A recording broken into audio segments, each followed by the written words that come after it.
In order for us to understand each other, I made more progress by questioning. She replied either with a nod or a shake of the head. She told me that she wanted to see me at Dreadsea, but pointing her finger in 3 directions, she made me understand that I must first go and see her brothers and sister. You want me first to go to Vars, then Esnandes, and then Saint-Quentin? She smiled and nodded, pleased that I understood. Why? Then, with her lips and hands, and above all with her eyes, she explained to me why she wished this. She wanted me to go and see her sister and brothers first, so that when I reached Dreadsea, I could tell her news of them. They had to start at 8 o'clock, and Aunt Catherine had ordered a cab to take them, first of all to the prison to say goodbye to their father, and then each, with their baggage, to the different depots where they had to take their trains. At 7 o'clock, Etienne, in her turn, took me in the garden. I want to give you a little keepsake, Rémi, she said. Take this little case. My godfather gave it to me. You'll find thread, needles, and scissors in it. When you are tramping along the roads, you'll need them, for I shan't be there to put a patch on your clothes, nor sew a button on. When you use my scissors, think of us all. While Etiennette was speaking to me, Alix loitered near. When she left me to return to the house, he came up. Say, Rémi, I've got 2 5-franc pieces. Take one. I'll be so pleased if you will. Of the 5 of us, Alexix was the only one who cared very much for money. We always made fun of his greed. He saved up sou by sou, counting his hoard continually. He was always very proud when he had a brand new piece. His offer touched me to the heart. I wanted to refuse, but he insisted and slipped a shiny silver piece into my hand. I knew that his friendship for me must be very strong if he were willing to share his treasure with me. Benjamin neither had forgotten me. He also wanted to give me a present. He gave me his knife, and in exchange, he exacted a sou because he said, "A knife cuts friendship." The time passed quickly. The moment had come for us to part. As the cab was drawing up at the house, Lise again made a sign for me to follow her into the garden. "Lise!" called her aunt. She made no reply but ran quickly down the path. She stopped at a big Bengal rose tree and cut off a branch. Then, turning to me, she divided the stalk in 2. There was a rose on either side. The language of the lips is a small thing compared with the language of the eyes. How cold and empty are words compared with looks. "Lise! Lise!" cried her aunt. The baggage was already in the cab. I took down my harp and called to Capi. At the sight of my old suit, he jumped and barked with joy. He loved his liberty on the high roads more than being closed up in the garden. They all got into the cab. I lifted Lise onto her aunt's lap. I stood there half dazed. Then the aunt gently pushed me away and closed the door. They were off. Through a mist, I watched Lise as she leaned out of the window waving my hand to me. Then the cab sharply turned the corner of the street, and all I could see was a cloud of dust. Leaning on my harp, with Capi sprawling at my feet, I stayed there, looking absently down the street. A neighbor, who had been asked to lock up the house and keep the key, called to me. "Are you going to stay there all day?" "No, I'm off now." "Where are you going?" "Straight ahead." "If you'd like to stay," he said, perhaps out of pity, "I'll keep you, but I can't pay you because you're not very strong. Later I might give you something." I thanked him, but said no. "Well, as you like. I was only thinking for your own good. Goodbye and good luck." he went away. The cab had gone. The house was locked up. I turned away from the home where I had lived for 2 years and where I had hoped always to live. The sky was clear, the weather warm, very different from the icy night when poor Vitalis and I had fallen, exhausted by the wall. So these 2 years had only been a halt. I must go on my way again, but the stay had done me good. It had given me strength, and I had made dear friends. I was not now alone in the world, and I had an object in life, to be useful and give pleasure to those I loved. Chapter 20. Mattia. The world was before me. I could go where I liked, north, south, east, or west. I was my own master. How many children there are who say to themselves, if I could only do as I liked, if I were my own master. And how impatiently they look forward to this day when they can do the things they have longed to do, often very foolish things. Between these children and myself, there was a vast difference. When they do anything foolish, there is a hand stretched out, and they are picked up if they fall. If I fell, I should go down, down, down, and I might not be able to pick myself up again. I was afraid. I knew the dangers that beset me. Before beginning my wanderings, I wanted to see the man who had been so good to me. Aunt Catherine had not wished to take me with them when they had gone to say goodbye, but I felt that, at least, I could go and see him, now that I was alone. I did not dare walk across Paris with Capi running at my heels. I was afraid that a policeman would stop and question me. My greatest fear was the police. I tied a string to Capi's collar. I was loath to do this, for I knew that it hurt his self-respect, but it had to be, and in this humiliating manner, I dragged him along to the Clichy prison, where Monsieur Aquin was serving his sentence. For some moments, I looked in a sort of fear at the great prison doors, thinking that perhaps once they had closed on me, I might not be able to get out again. I found it more difficult than I had thought to get into a prison, but I would not be discouraged. After much waiting and questioning, I was finally permitted to see Monsieur Aquin. "Ah, Rémi boy, I was expecting you," he said as I entered the room where visitors were allowed to see the prisoners. "I scolded Aunt Catherine for not bringing you with the others." I brightened up at these words. "The children tell me that you are going on your wanderings again? Have you forgotten that you almost died of cold and hunger, my boy?" "No, I've not forgotten that." "You were not alone then. You had someone to look after you. At your age, I don't think it is right to go tramping across the country alone." "You don't want me to bring you news of your children then?" I asked. "They told me that you were going to see them all, one after the other.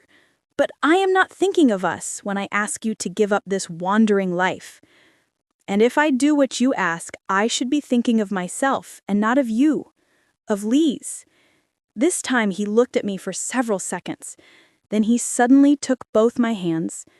"You have a heart, and I will not say another word, my boy. God will take care of you." I threw my arms around his neck. The time had come for me to say goodbye. For some moments he held me in silence.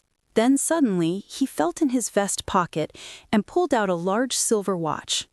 "Here, boy, take this," he said. "I want you to have it as a keepsake. It isn't of much value. If it had been, I'd have sold it. It doesn't keep good time either. When anything is wrong with it, just give it a thump. It is all I have." I wanted to refuse such a beautiful present, but he forced it into my closed hands. "Oh, I don't need to know the time," he said sadly. "The hours pass slowly enough. I should die counting them. Goodbye, little Rémi. Always remember to be a good boy." I was very unhappy. How good he had been to me. I lingered round the prison doors for a long time after I had left him. I might have stayed there perhaps until night if I had not suddenly touched a hard round object in my pocket. My watch. all my grief was forgotten for the moment. My watch, my very own watch, by which I could tell the time. I pulled it out to see the hour. Midday. It was a matter of small importance whether it was midday, 10 o'clock, or 2 o'clock, yet I was very pleased that it was midday. It would have been hard to say why, but such was the case. I knew that it was midday. My watch told me so. What an affair!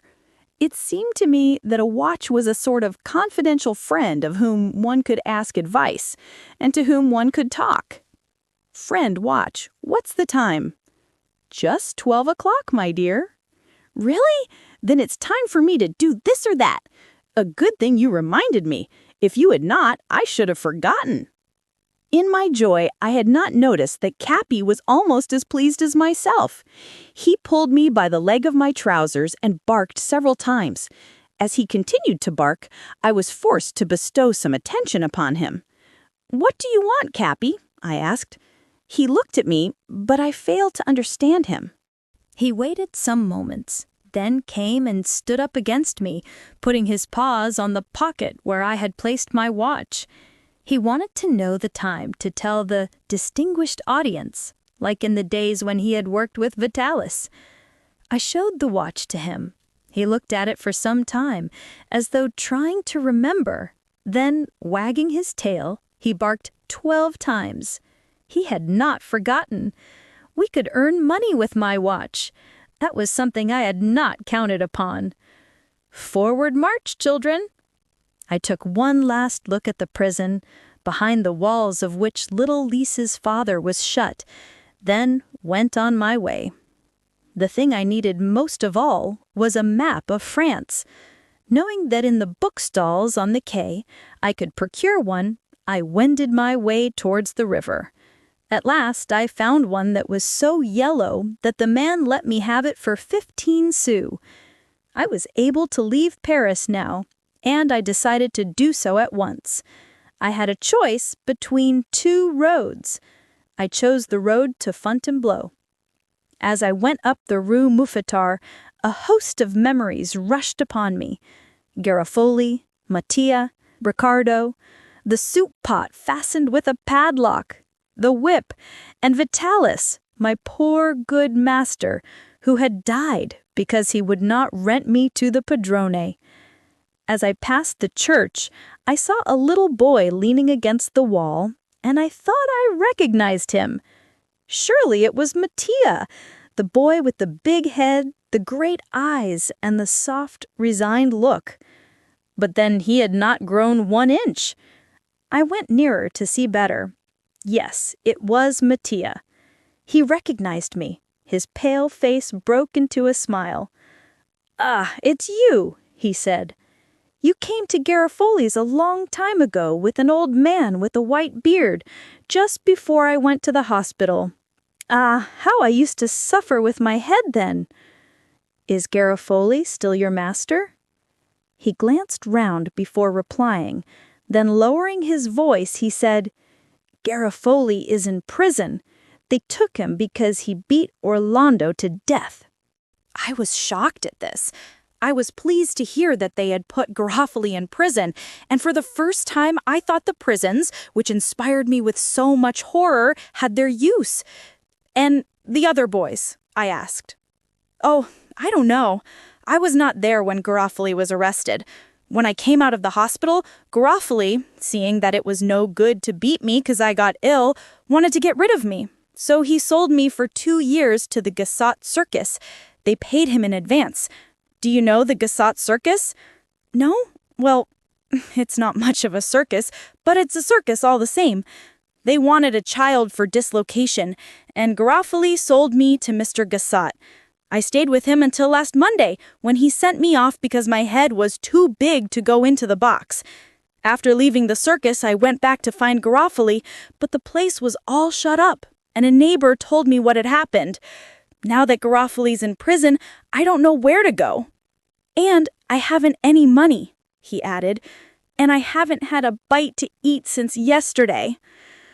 I was not rich, but I had enough to give something to poor Mattia. How I would have blessed one who would have given me a crust of bread when I was wandering around Toulouse, famished like Mattia now. "Stay here until I come back," I said. I ran to a bakery at the corner of the street and soon returned with a roll, which I offered him. He devoured it in a moment. "Now," I said, "what do you want to do?" "I don't know. I was trying to sell my violin when you spoke to me, and I would have sold it before if I hadn't hated to part with it. My violin is all I have, and when I'm sad, I find a spot where I can be alone and play to myself. Then I see all sorts of beautiful things in the sky, more beautiful than in a dream." "Why don't you play your violin in the streets?" "I did, but I didn't get anything." How well I knew what it was to play and not get a coin. "What are you doing?" he asked. I don't know why, but on the spur of the moment, I put up a ridiculous bluff. "I'm the boss of a company," I said proudly. It was true, but the truth was very near a falsehood. My company only consisted of Capi. "Oh, will you—" "What? Take me in your company?" Not wishing to deceive him, I smiled and pointed to Capi. "But that is all the company I have," I said. "Well, what does that matter? I'll be another." "Oh, please don't leave me. I shall die of hunger." Die of hunger. His words seemed to strike my very heart. I knew what it would be to die of hunger. "I can play the violin and I can dislocate," said Mattia breathlessly. "I can dance on the tightrope. I can sing. I'll do anything you like. I'll be your servant. I'll obey you. I don't ask for money, food only. And if I do badly, you can beat me. That is understood. All that I ask is that you won't strike me on the head. That also must be understood, because my head is very sore since Garofoli beat me so much on it." I felt like crying to hear poor little Mattia speak so.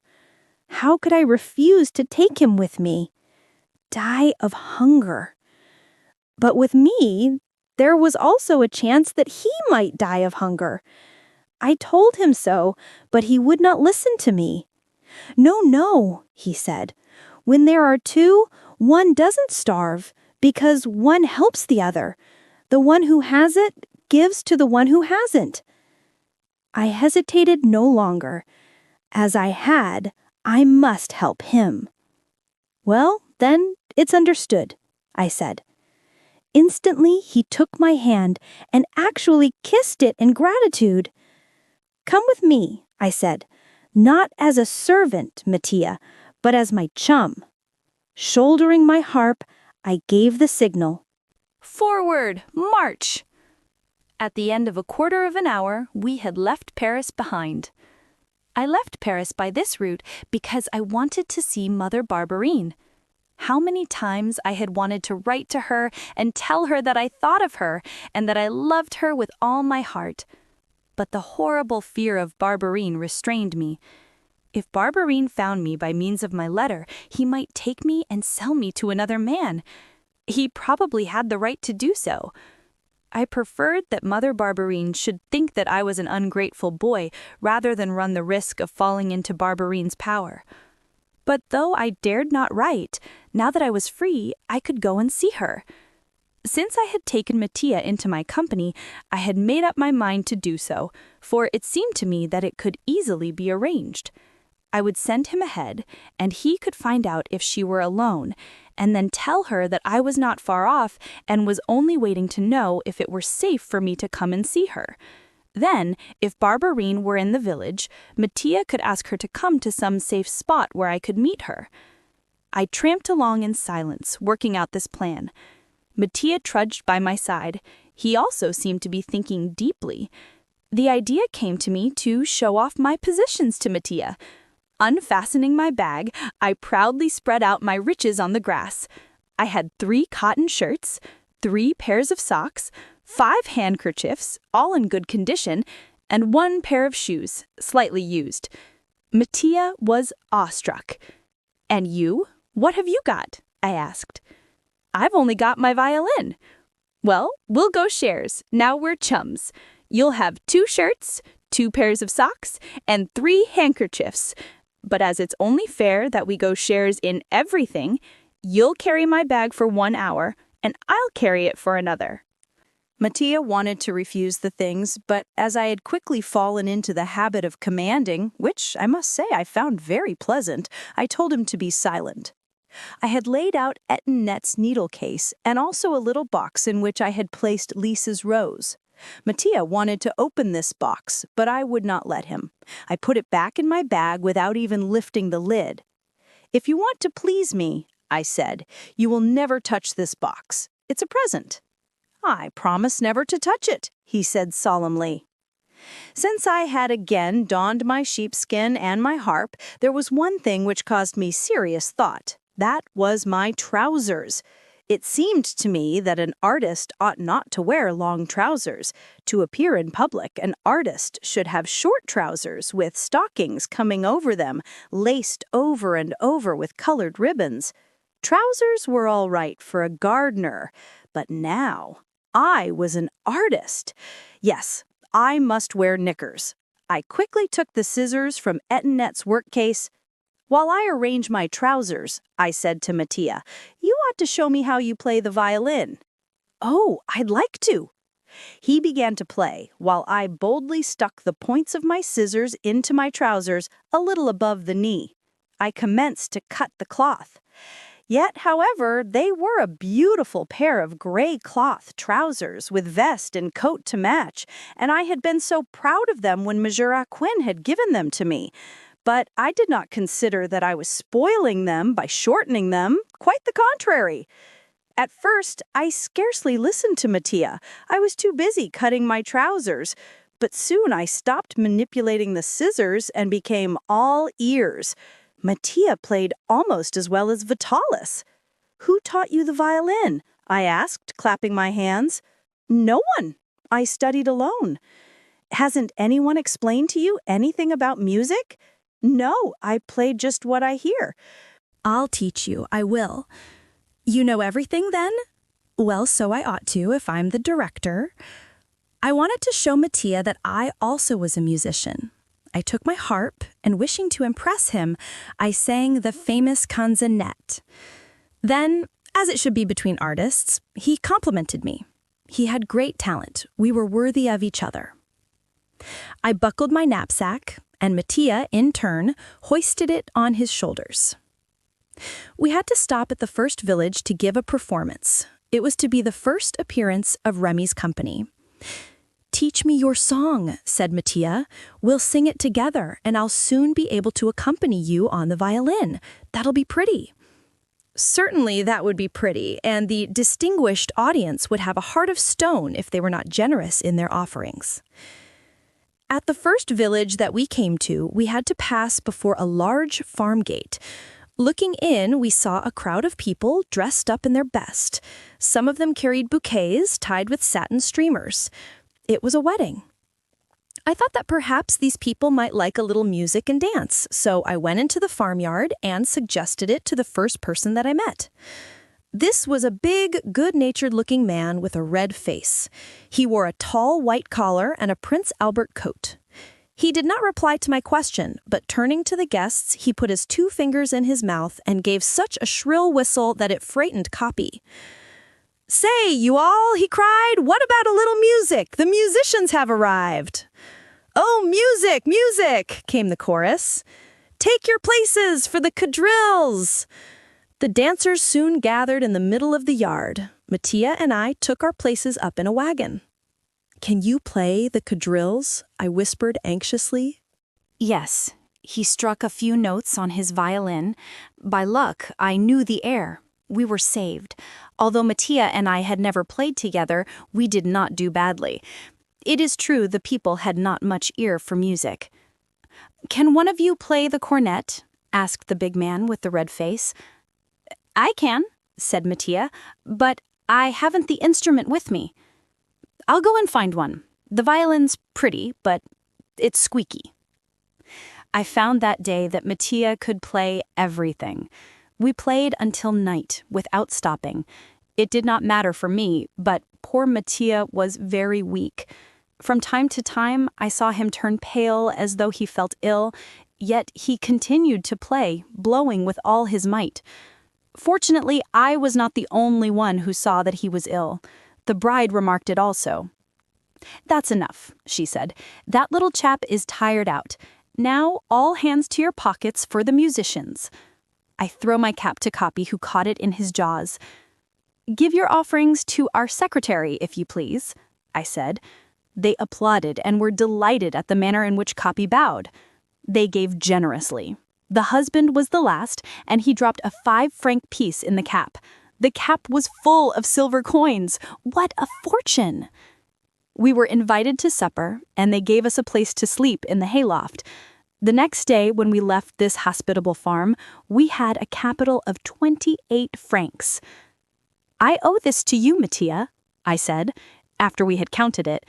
"I could not have made an orchestra all alone." With 28 francs in our pockets, we were rich. When we reached Corbeil, I could very well afford to buy a few things that I considered indispensable. First, a cornet, which would cost 3 francs at a second-hand shop, then some red ribbons for our stockings, and lastly, another knapsack. It would be easier to carry a small bag all the time than a heavy one in turns. "A boss like you who doesn't beat one is too good," said Mattia, laughing happily from time to time. Our prosperous state of affairs made me decide to set out for Mother Barberin as soon as possible. I could take her a present. I was rich now.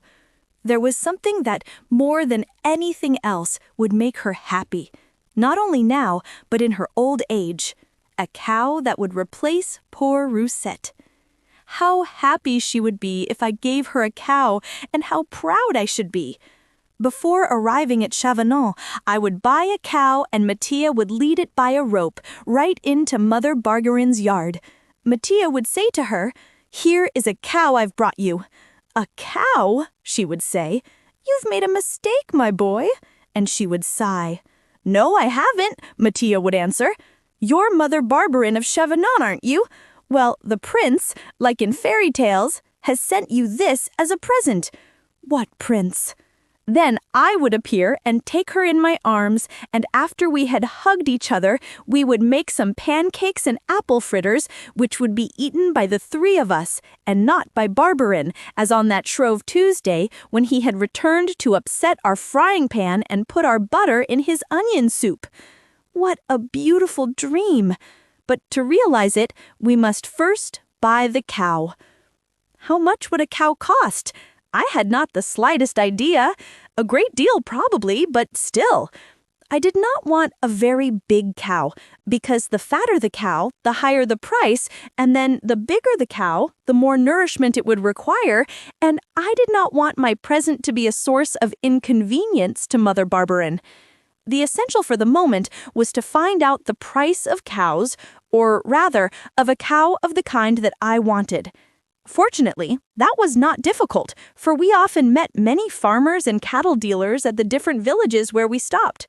I put the question to the first I met at the inn that day. He burst out laughing and gave a bang on the table. Then he called the landlady. "This little musician wants to know how much a cow costs. Not a very large one, but a very healthy one that'll give plenty of milk." Everyone laughed. I didn't care, though. "Yes, she must give good milk and not eat too much," I said. "And she mustn't mind being led along the lanes by a halter." When he had had his laugh, he was quite willing to enter a discussion with me and to take the matter seriously. He had just the very thing, a nice cow which gave delicious milk, real cream, and she hardly ate anything. If I would put down 50 écus, the cow was mine. Although I had had trouble in making him talk at first, once he commenced, it was difficult to stop him. Finally, we were able to retire for the night, and I dreamed of all I had learned from him. 50 écus, That was 150 francs. I had nothing like that great sum. Perhaps, if our luck still continued, I could, if I saved sou by sou, get together the 150 francs. But it would take time. In that case, we should go first of all to Varses and see Benny and give all the performances that we could on our way. And then on our return, we would have the money and we would go to Chavanon and act the fairy tale, The Prince's Cow. I told Mattia of my plan, and he raised no objections. Chapter 21. Meeting Old Friends. It took us nearly 3 months to do this journey, but when at last we reached the outskirts of Varses, we found that we had indeed employed our time well. In my leather purse, I now had 128 francs. We were only short of 22 francs to buy Mother Barberin's cow. Mattia was almost as pleased as I, and he was very proud that he had contributed his part to such a sum. His part was great, for I am sure that without him, Capi and I could not have collected anything like the sum of 128 francs. From Vars to Chavannes, we could easily gain the 22 francs that we were short. It was 3 o'clock in the afternoon when we arrived at Vars, and a radiant sun shone in the clear sky. But the nearer we got to the town, the darker became the atmosphere. Between the sky and the earth hung a cloud of smoke. I knew that Alexis's uncle was a miner at Vars, but I did not know whether he lived in the town itself or outside. I simply knew that he worked in a mine called the Treyer. Upon entering the town, I asked where this mine was situated, and I was directed to the left bank of the river Divonne, in a little dale, traversed by a ravine, after which the mine had been named. This dale is as unattractive as the town. At the office they told us where Uncle Gaspard, Alexis's uncle, lived. It was in a winding street, which led from the hill to the river, at a little distance from the mine. When we reached the house, a woman who was leaning up against the door talking to 2 or 3 neighbors told me that Gaspard, the miner, would not be back until 6 o'clock. "What do you want of him?" she asked. "I want to see Alexis, his nephew." "Oh, you're Rémi," she said. "Alexis has spoken of you. He's been expecting you. Who's that boy?" She pointed to Mattia. "He's my friend." This woman was Alexis's aunt. I thought she would ask us to go in and rest, for we were very dusty and tired, but she simply repeated that if I would return at 6, I could see Alexis, who was then at the mine. I had not the heart to ask for what was not offered. I thanked her and went into the town to find a baker to get something to eat. I was ashamed of this reception, for I felt that Mattia would wonder what it meant. Why should we have tramped so many miles for this? It seemed to me that Mattia would have a poor idea of my friends, and that when I should speak to him of Lise, he would not listen to me with the same interest. And I wanted him very much to like Lise. The cold welcome that the aunt had given us did not encourage me to return to the house, so at a little before 6, Mattia, Capi, and I went to the entrance of the mine to wait for Alexis. We had been told by which gallery the miners would come out, and a little after 6, we began to see in the dark shadows of the gallery some tiny lights, which gradually became larger. The miners, with lamp in hand, were coming up into the day, their work finished. They came on slowly, with heavy gait, as though they suffered in the knees. I understood how this was later, when I myself had gone over the staircases and ladders which led to the last level.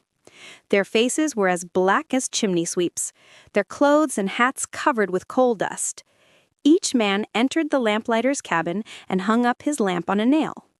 Although keeping a careful lookout, I did not see Alexis until he had rushed up to me. I should have let him pass without recognizing him.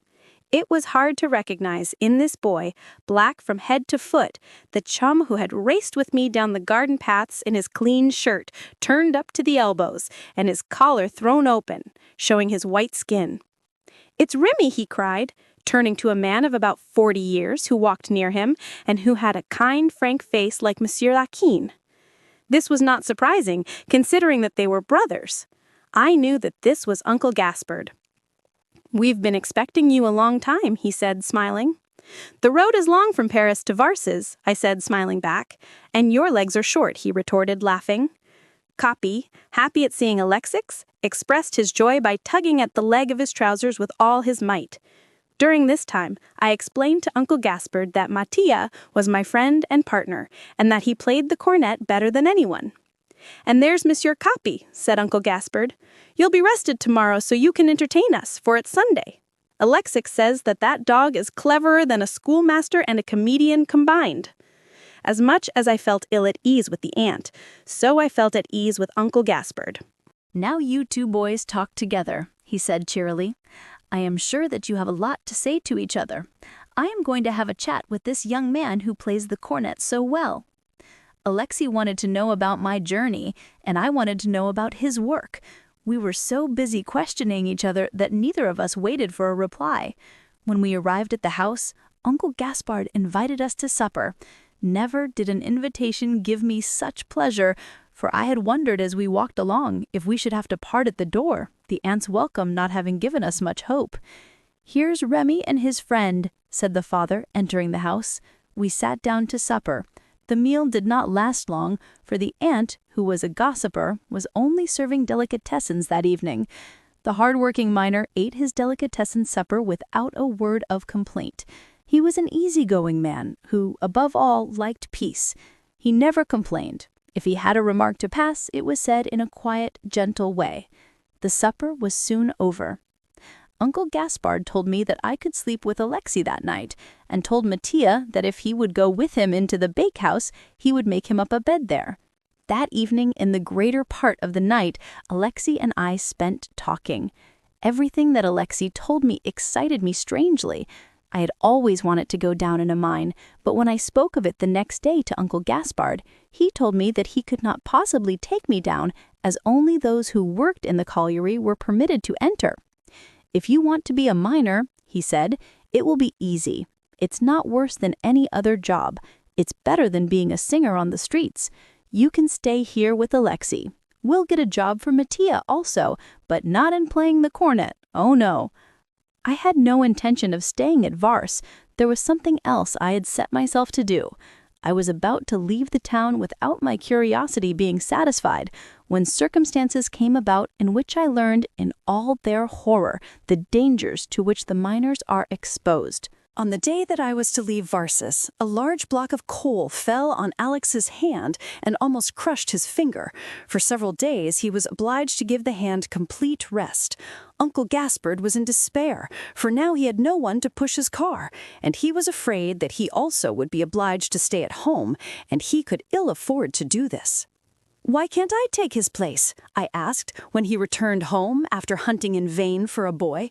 "I was afraid the car would be too heavy for you, my boy," he said. "But if you'd be willing to try, you'd help me a mighty lot. It is hard to find a boy for a few days only." "And while you are down in the mine, I'll go off with Capi and earn the rest of the money for the cow," cried Mattia. The 3 months that we had lived together in the open air had completely changed Mattia. He was no longer the poor, pale boy whom I had found leaning up against the church. Much less was he the monster whom I had seen for the first time in Garofoli's attic, looking after the soup and from time to time clasping his hands over his poor, aching head. Mattia never had a headache now. He was never unhappy, neither was he thin or sad. The beautiful sun and the fresh air had given him health and spirits. On our tramps, he was always laughing and in a good humor, seeing the best side of everything, amused at anything, happy at nothing. How lonely I would have been without him. We were so utterly different in character. Perhaps that was why we got on so well together. He had a sweet, sunny disposition, a little careless, and with a delightful way of overcoming difficulties. We might well have quarreled when I was teaching him to read and giving his lessons in music, for I had not the patience of a schoolmaster. I was often unjust to him, but never once did he show signs of anger. It was understood that while I was down in the mine, Mattia and Capi were to go off into the suburbs and give musical and dramatic performances, and thereby increase our fortune. Capi, to whom I explained this arrangement, appeared to understand and accordingly barked approval. The next day, following close in Uncle Gaspard's footsteps, I went down into the deep, dark mine. He bade me be very cautious, but there was no need for his warning. It is not without a certain fear and anxiety that one leaves the light of day to enter into the bowels of the earth. When far down the gallery, I instinctively looked back, but the daylight at the end of the long black tube looked like a white globe, like the moon in a dark, starless sky. Soon, the big black pit yawned before us. Down below, I could see the swaying lamps of other miners as they descended the ladder. We reached the stall where Uncle Gaspard worked on the second level. All those employed in pushing the cars were young boys, with the exception of one whom they called Professor. He was an old man who, in his younger days, had worked as a carpenter in the mine, but through an accident, which had crushed his fingers, had been obliged to give up his trade. I was soon to learn what it meant to be a miner. Chapter 22. Imprisoned in a Mine. A few days later, while pushing my car along the rails, I heard a terrible roaring. The noise came from all sides. My first feeling was one of terror, and I thought only of saving myself. But I had so often been laughed at for my fears that shame made me stay. I wondered if it could be an explosion. Suddenly, hundreds of rats raced past me, fleeing like a regiment of cavalry. Then I heard a strange sound against the earth and the walls of the gallery, and the noise of running water. I raced back to Uncle Gaspard. "Water's coming into the mine," I cried. "Don't be silly. Oh, listen." There was something in my manner that forced Uncle Gaspard to stop his work and listen. The noise was now louder and more sinister. "Race for your life. The mine's flooded," he shouted. "Professor! Professor!" I screamed. We rushed down the gallery. The old man joined us. The water was rising rapidly. "You go first," said the old man when we reached the ladder. We were not in a position to show politeness. Uncle Gaspard went first. I followed. Then came the professor. Before we had reached the top of the ladder, a rush of water fell, extinguishing our lamps. "Hold on!" cried Uncle Gaspard. We clung to the rungs, but some men who were below us were thrown off. The fall of water had turned into a veritable avalanche. We were on the first landing. Water was here also. We had no lights, for our lamps had been put out. "I'm afraid we are lost," said the professor quietly. "Say your prayers, my boy." At this moment, 7 or 8 miners with lamps came running in our direction, trying to reach the ladder. The water was now rushing through the mine in a regular torrent, dragging in its mad course pieces of wood, whirling them round like feathers. "We must make for an air shaft, boys," said the professor. "That is the only place where we might find refuge. Give me a lamp." Usually, no one took any notice of the old man when he spoke, unless it was to make fun of him. But the strongest man there had lost his nerve, and it was the voice of the old man, whom they had mocked so often, that they were now ready to obey. A lamp was handed to him. He seized it and dragged me along with him, taking the lead. He, more than any man, knew every nook and corner of the mine. The water was up to my waist. The professor led us to the nearest air shaft. 2 miners refused to enter, saying that we were throwing ourselves into a blind alley. They continued along the gallery, and we never saw them again. Then came a deafening noise, a rush of water, a splintering of wood, explosions of compressed air, a dreadful roaring which terrified us. "It's the deluge!" shrieked one. "The end of the world! Oh God, have mercy on us!" Hearing the men shrieking their cries of despair, the professor said calmly, but in a voice to which all listened, "Courage, boys! Now as we are going to stay here for a while, we must get to work. We can't stay long, huddled together like this. Let us scoop out a hollow in the shale so as to have a place to rest upon." His words calmed the men. With hands and lamp hooks, they began to dig into the soil. The task was difficult, for the air shaft in which we had taken refuge was on a considerable slope and very slippery. and we knew that it meant death if we made a false step. A resting place was made, and we were able to stop and take note of each other. We were 7, the professor, Uncle Gaspard, 3 miners, pages, Comparau and Bourgognot, and a car pusher named Karori, and myself. The noise in the mine continued with the same violence. There are no words with which to describe the horrible uproar. It seemed to us that our last hour had come. Mad with fear, we gazed at one another, questioningly. "The evil genius of the mines taking his revenge," cried one. "It's a hole broke through from the river above," I ventured to say. The professor said nothing. He merely shrugged his shoulder as though he could have argued out the matter in full day, under the shade of a mulberry tree, eating an onion. "It's all folly about the genius of the mine," he said at last. "The mine is flooded, that's a sure thing.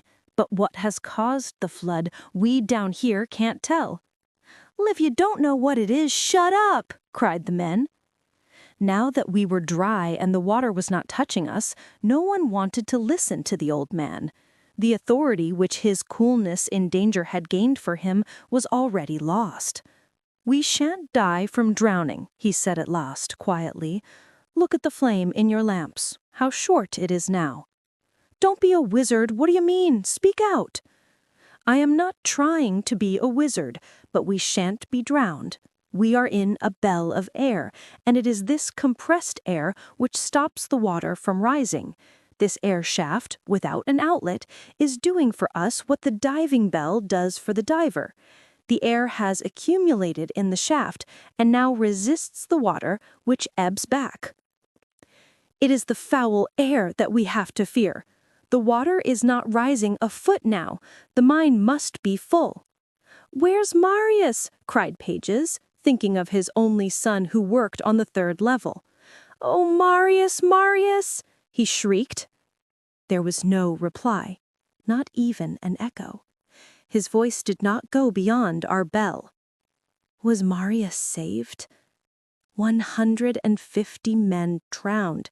That would be too horrible. 150 men at least had gone down into the mine. How many had been able to get out by the shafts, or had found a refuge like ourselves? There was now utter silence in the mine. At our feet, the water was quite still. Not a ripple, not a gurgle. The mine was full. This heavy silence, impenetrable and deathly, was more stupefying than the frightful uproar that we had heard when the water first rushed in. We were in a tomb, buried alive, more than 100 feet underground.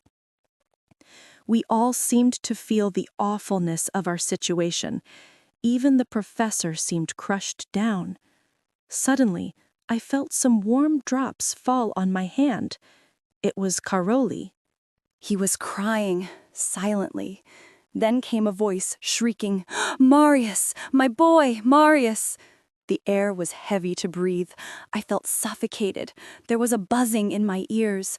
I was afraid of the water, the darkness, and death. The silence oppressed me. The uneven, jagged walls of our place of refuge seemed as though they would fall and crush me beneath their weight. Should I never see Lise again, and Arthur, and Mrs. Milligan, and dear old Mattia? Would they be able to make little Lise understand that I was dead and that I could not bring her news from her brothers and sister? And Mother Barberin? Poor Mother Barberin. "In my opinion, they are not trying to rescue us," said Uncle Gaspard, breaking the silence at last. "We can't hear a sound." "How can you think that, of your comrades?" cried the professor hotly. "You know well enough that in every mine accident the miners have never deserted one another, and that 20 men, 100 men, would sooner be killed than leave a comrade without assistance. You know that well enough." "That is true," murmured Uncle Gaspard. "Make no error, they are trying their hardest to reach us. They have 2 ways. One is to bore a tunnel down here to us, the other is to drain off the water." The men began a vague discussion as to how long it would take to accomplish this task. We all realized that we should have to remain at least 8 days in our tomb. 8 days.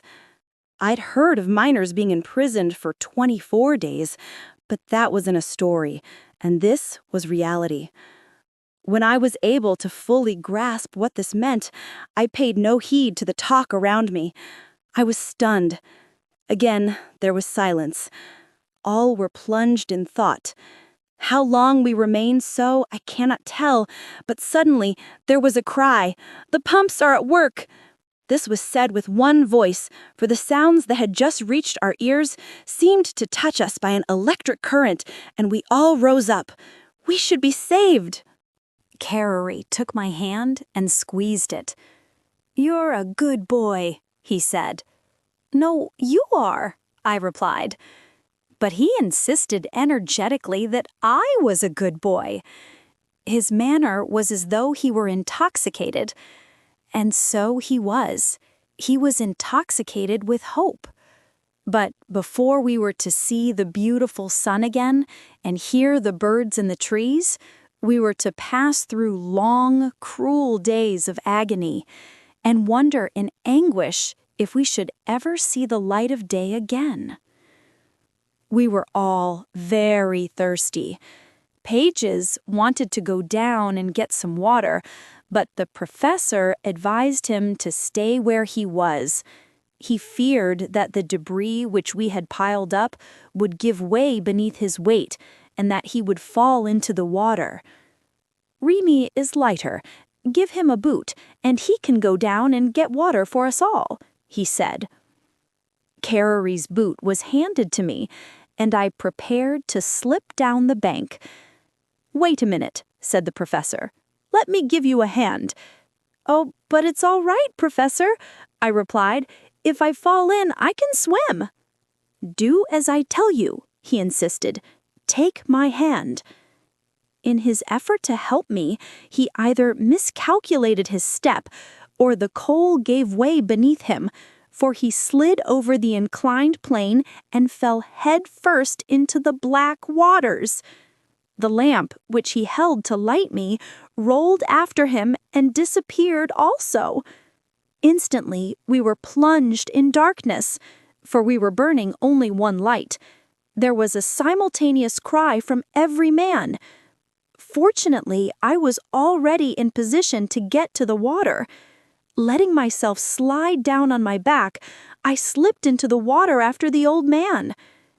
In my wanderings with Vitalis, I had learned to swim and to dive. I was as much at ease in the water as on land. But how could I direct my course in this black hole? I had not thought of that when I let myself slip. I only thought that the old man would be drowned. Where should I look? On which side should I swim? I was wondering.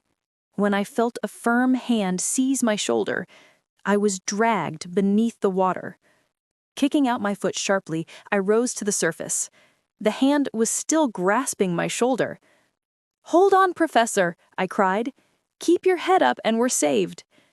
Saved. Neither one nor the other was saved, for I did not know which way to swim. "Speak out, you fellows," I cried. "Rémi, where are you?" It was Uncle Gaspard's voice. It came from the left. "Light the lamp." There was instantly a light. I had only to stretch out my hand to touch the bank. With one hand, I clutched at a block of coal and drew up the old man. It was high time, for he had already swallowed a great deal of water and was partly unconscious. I kept his head well above water, and he soon came round. Our companions took hold of him and pulled him up, while I hoisted him from behind. I clambered up in my turn. After this disagreeable accident, which for the moment had caused us some distraction, we again fell into fits of depression and despair, and with them came thoughts of approaching death. I became very drowsy. The place was not favorable for sleep. I could easily have rolled into the water. Then the professor, seeing the danger I ran, took my head upon his chest and put his arm around my body. He did not hold me very tight, but enough to keep me from falling, and I lay there like a child on his mother's knee. When I moved, half awake, he merely changed the position of his arm that had grown stiff, then sat motionless again. "Sleep, little chap," he whispered, leaning over me. "Don't be afraid. I've got you, Rémi." And I slept without fear, for I knew very well he would not let go of me. We had no idea of time. We did not know if we had been there 2 days or 6 days. Opinions differed. We spoke no more of our deliverance. Death was in our hearts. "Say what you like, Professor," cried Bergonhu. "You have calculated how long it will take them to pump out the water, but they'll never be in time to save us. We shall die of hunger or suffocation." "Have patience," answered the professor. "I know how long we can live without food, and I have made my calculations. They will do it in time." At this moment, big Comparou burst into sobs. "The good Lord is punishing me," he cried, "and I repent. I repent. If I get out of here, I swear to atone for the wrong I have done, and if I don't get out, you boys will make amends for me. You know Roquette, who was sentenced for 5 years for stealing a watch from Mother Vidal? I was the thief. I took it. It's under my bed now. Oh!" "Throw him in the water," cried both Pages and Bergonhu. "Do you want to appear then before the Lord with a crime on your conscience?" cried the professor. "Let him repent." "I repent! I repent!" wailed Comparou, more feebly than a child, in spite of his great strength. "To the water! To the water!" cried Pages and Bergonhu, trying to get at the sinner who was crouching behind the professor. "If you want to throw him in the water, you'll throw me with him." "No, no!" Finally, they said they would not push him in the water, but upon one condition. He was to be left in a corner, and no one was to speak to him or to pay any attention to him. "Yes, that's what he deserves," said the professor. "That's only fair." After the professor's words, which seemed like a judgment, condemning Comparou, we all huddled together and got as far away from him as possible, leaving a space between us and the unfortunate man. For several hours, I should think, he sat there, grief-stricken, his lips moving every now and again to say, "I repent, I repent." And then Pages and Bergonneau would cry out, "It's too late, it's too late. You repent because you're afraid now. You should have repented 6 months ago, a year ago." He gasped painfully, but still repeated, "I repent, I repent." He was in a high fever, all his body shook, and his teeth were chattering. "I'm thirsty," he said. "Give me the boot." There was no more water in the boot. I got up to go and fetch some, but Pages, who had seen me, called to me to stop, and at the same moment Uncle Gaspard pulled me by the arm. We swore we would pay no attention to him, he said. For some minutes Comparou repeated that he was thirsty. Seeing that we would not give him anything to drink, he rose up to go to the water himself. "He'll drag down the rubbish," cried Pages. "Let him at least have his freedom," said the professor. He had seen me go down by letting myself slide on my back. He wanted to do the same, but I was light, whilst he was heavy. Scarcely was he on his back than the coal gave way beneath him, and with his legs stretched out and his arms striking into space, he slipped into the black hole. The water splashed up to where we were. I leaned forward, ready to go down, but Uncle Gaspard and the professor each grasped me by the arm. Half dead and trembling with horror, I drew myself back. Time passed. The professor was the only one who could speak with courage, but our depression finally made his spirits droop. Our hunger had become so great that we ate the rotten wood about us. Carreri, who was like an animal, was the most famished of all. He had cut up his other boot and was continually chewing the pieces of leather. Seeing what hunger had led us to, I must confess that I began to have terrible fears. Vitalis had often told me tales of men who had been shipwrecked. In one story, a crew who had been shipwrecked on a desert island where there was nothing to eat had eaten the ship's boy. Seeing my companions in such a famished state, I wondered if that fate was to be mine. I knew that the professor and Uncle Gaspard would never eat me, but of Pages, Bergenhou, and Carey, especially Carey with his great white teeth which he dug into the leather of his boot, I was not quite so sure. Once, when I was half asleep, I had been surprised to hear the professor speak in almost a whisper, as though he was dreaming. He was talking of the clouds, the wind, and the sun. Then Pages and Bergenhou began to chatter with him in a foolish manner. Neither waited for the other to reply. Uncle Gaspard seemed hardly to notice how foolish they were. Were they all gone mad? What was to be done? Suddenly, I thought I would light a lamp. To economize, we had decided only to have a light when it was absolutely necessary. When they saw the light, they apparently regained their senses. I went to get some water for them. The waters were going down. After a time, they began to talk strangely again. My own thoughts were vague and wild, and for long hours and perhaps days, we laid there chattering to one another foolishly.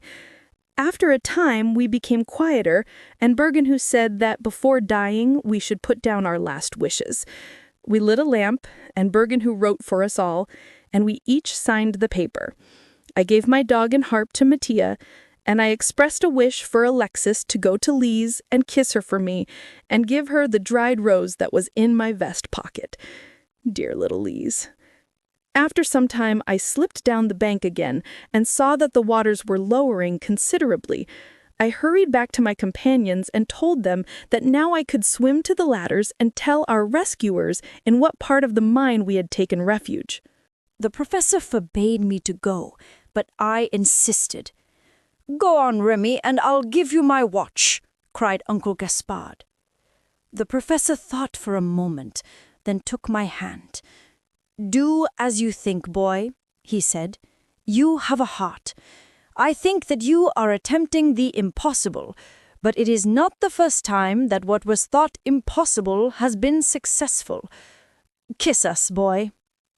I kissed the professor and Uncle Gaspard, and then, having thrown off my clothes, I went into the water. "You keep shouting all the while," I said, before taking the plunge. "Your voices will guide me."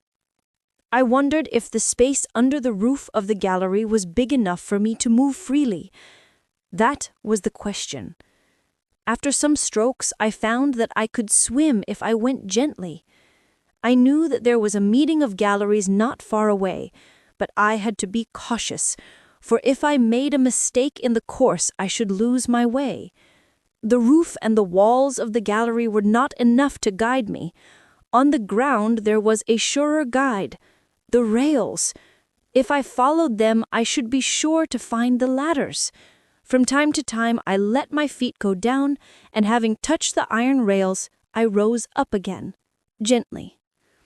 With the voices of my companions behind me and the rails under my feet, I was not lost. As the voices became less distinct, the noise of the pumps increased.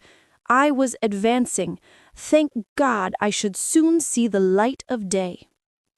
Going straight down the middle of the gallery, I only had to turn to the right to touch the rail. I went on a little farther, then dived again to touch the rail. It was not there. I went from side to side of the gallery, but there was no rail. I had made a mistake. The voices of my companions only reached me in the faintest murmur. I took in a deep breath, then plunged again, but with no more success. There were no rails. I had taken the wrong level. Without knowing, I must have turned back. But how was it the others were not shouting? If they were, I could not hear them. I was distracted, for I did not know which way to turn in this cold, black water. Then, suddenly, I heard the sounds of voices again, and I knew which way to turn. After having taken a dozen strokes back, I turned to the right, then to the left, but only found the walls. Where were the rails? I was sure now that I was in the right level. Then I suddenly realized that the railroad had been carried away by the rush of waters and that I had no guide.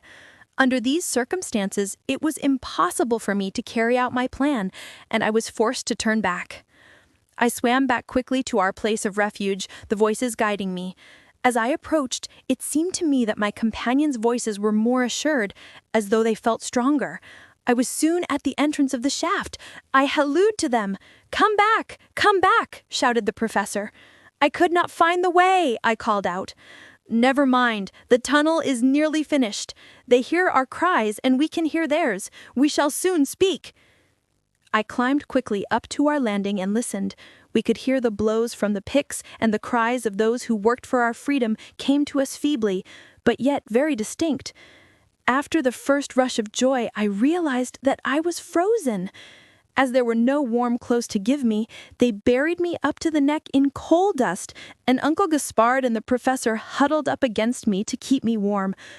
We knew now that our rescuers would soon reach us through the tunnel and by the water, but these last hours of our imprisonment were the hardest to bear. The blows from the picks continued, and the pumping had not stopped for one moment. Strange, the nearer we reached the hour of our deliverance, the weaker we grew. I was lying in the coal dust trembling, but I was not cold. We were unable to speak. Suddenly, there was a noise in the waters of the gallery, and, turning my head, I saw a great light coming towards us. The engineer was at the head of several men. He was the first to climb up to us. He had me in his arms before I could say a word. It was time, for my heart was failing me, yet I was conscious that I was being carried away, and I was wrapped up in a blanket after our rescuers had waded through the water in the gallery. I closed my eyes. When I opened them again, it was daylight. We were in the open air. At the same time, something jumped on me. It was Capi. With a bound, he had sprung upon me as I laid in the engineer's arms. He licked my face again and again. Then my hand was taken. I felt a kiss and heard a weak voice murmuring, "Rémi, oh, Rémi." It was Mattia. I smiled at him. Then I glanced round. A mass of people were crowded together in 2 straight rows, leaving a passage down the center. It was a silent crowd, for they had been requested not to excite us by their cries, but their looks spoke for their lips. In the first row, I seemed to see some white surplices and gilt ornaments which shone in the sun. They were the priests who had come to the entrance of the mine to offer prayers for our deliverance. When we were brought out, they went down on their knees in the dust. 20 arms were stretched out to take me, but the engineer would not give me up. He carried me to the offices where beds had been prepared to receive us. 2 days later, I was walking down the village street, followed by Mattia, Alexei, and Capi. There were some who came and shook me by the hands with tears in their eyes, and there were others who turned away their heads. These were in mourning, and they asked themselves bitterly why this orphan child had been saved when their fathers and sons were still in the mine, ghastly corpses drifting hither and thither in the dark waters. Chapter 23. Once more upon the way. I had made some friends in the mine. Such terrible experiences, born in common, unites one. Uncle Gaspard and the professor, in particular, had grown very fond of me, and, although the engineer had not shared our captivity, he had become attached to me like one is to a child that one has snatched from death. He invited me to his house. I had to tell his daughter all that had happened to us in the mine. Everyone wanted to keep me at Varses. The engineer told me that if I wished, he would find me a position in the offices. Uncle Gaspard said he would get me a permanent job in the mine. He seemed to think it quite natural that I should return to the colliery. He himself was soon going down again, with that indifference that men show who are accustomed to brave danger each day. I had no wish to go back. A mine was very interesting, and I was very pleased that I had seen one, but I had not the slightest desire to return. I preferred to have the sky over my head, even a sky full of snow. The open-air life suited me better, and so I told them. Everyone was surprised, especially the professor. Karori, when he met me, called me a chicken. During the time that they were all trying to persuade me to stay at Varses, Mattia became very preoccupied and thoughtful. I questioned him, but he always answered that nothing was the matter. It was not until I told him that we were starting off on our tramps in 3 days' time that he admitted the cause of his sadness.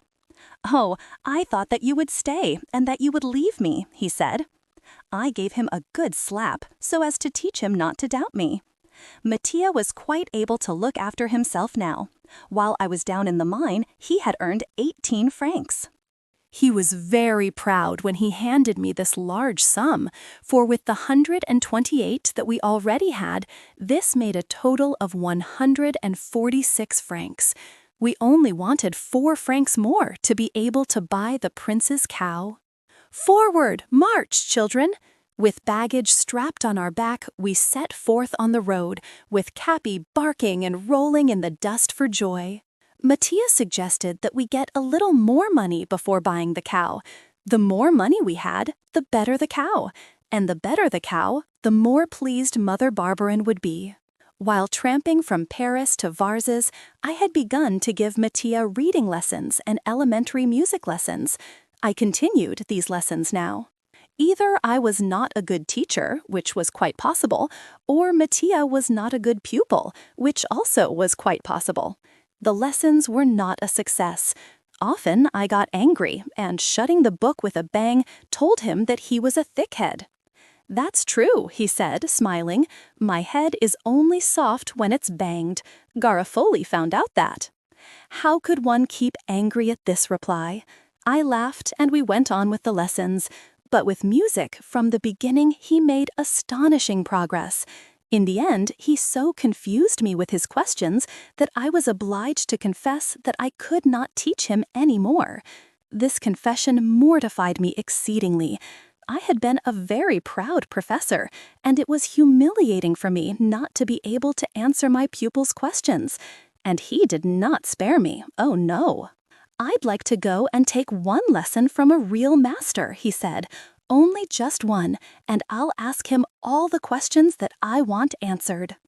"Why didn't you take this lesson from a real master while I was in the mine?" "Because I didn't want to take what he would charge out of your money." I was hurt when Mattia had spoken thus of a real master, but my absurd vanity could not hold out against his last words. "You're a good boy," I said. "My money is your money. You earn it also, and more than I, very often. You can take as many lessons as you like, and I'll take them with you."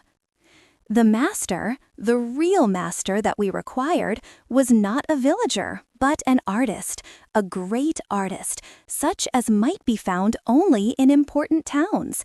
Consulting our map, we found that the next big town was Mendez.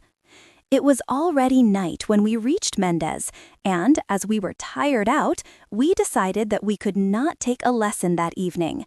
We asked the landlady of the inn where we could find a good music master. She said that she was very surprised that we asked such a question. Surely we knew Monsieur Espinassous? "We've come from a distance," I said. "You must have come from a very great distance then." "From Italy," replied Mattia.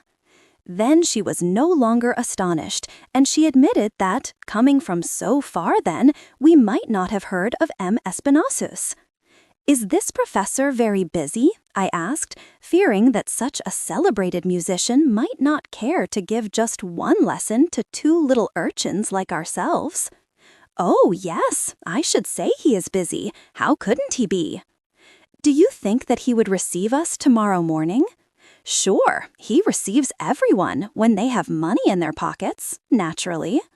We understood that, of course. Before going to sleep, we discussed all the questions that we intended asking the celebrated professor the next day. Mattia was quite elated at our luck in finding just the kind of musician we wanted. Next morning, we took our instruments, Mattia his violin and I my harp, and set out to find M. Espinassous. We did not take Capi because we thought that it would not do to call on such a celebrated person with a dog. we tied him up in the inn stables. When we reached the house, which our landlady indicated was the professor's, we thought that we must have made a mistake, for before the house, 2 little brass plaques were swinging, which was certainly not the sign of a music professor. The place bore every appearance of a barber's shop. Turning to a man who was passing, we asked him if he could direct us to M. Espinazo's house. "There it is," he said, pointing to the barber's shop. After all, why should not a professor live with a barber? We entered. The shop was partitioned off into 2 equal parts. On the right were brushes, combs, jars of cream, and barber's chairs. On the left, hanging on the walls and on the shelves, were various instruments, violins, cornets, trombones, etc. "Monsieur Espinazos?" inquired Mattia. Fluttering like a bird, the dapper little man, who was in the act of shaving a man, replied, "I am Monsieur Espinazos." I glanced at Mattia as much as to say that the barber musician was not the man we were looking for, that it would be wasting good money to consult him. But Mattia, instead of understanding my look, sat down in a chair with a deliberate air. "Will you cut my hair after you have shaved that gentleman?" he asked. "Certainly, young man, and I'll give you a shave also, if you like." "Thanks," replied Mattia. I was abashed at his assurance. He looked at me out of the corner of his eye to ask me to wait before getting annoyed. When the man was shaved, M. Espinazos, with towel over his arm, prepared to cut Mattia's hair. "Monsieur," said Mattia, while the barber tied the sheet round his neck, "my friend and I had an argument, and as we know that you are a celebrated musician, we thought that you would give us your advice and settle the matter for us." "What is it, young man?" Now I knew what Mattia was driving at. First of all, he wanted to see if this barber musician was capable of replying to our questions. If so, he intended to get a music lesson at the price of a haircut.